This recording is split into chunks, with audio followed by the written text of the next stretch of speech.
Is your BMW X1 2009 to 2015 E84 key fob not working?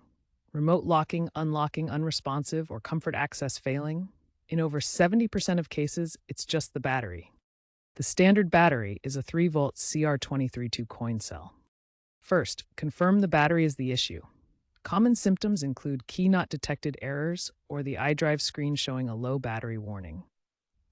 Gather your tools: a small screwdriver, flathead or Phillips, depending on your fob, a plastic pry tool, optional, but helps prevent damage, and a new CR2032 battery.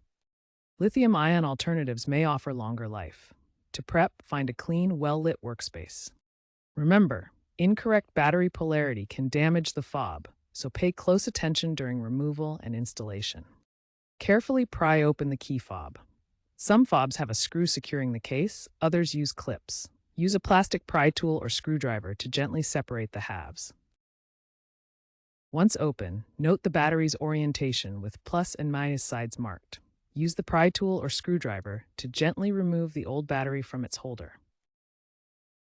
Insert the new CR2032 battery, ensuring correct polarity. The positive side should face up as marked in the fob. Reassemble the fob, making sure the case snaps or screws together securely. Avoid over-tightening screws to prevent cracking the plastic case. Test the fob's functions: remote locking and unlocking, and comfort access. If comfort access doesn't work immediately, try manually locking and unlocking the car with the keyblade to sync it. In rare cases, reprogramming might be needed using a dealership app, but DIY replacement has a success rate above 90%. If problems persist, there may be underlying issues with other components.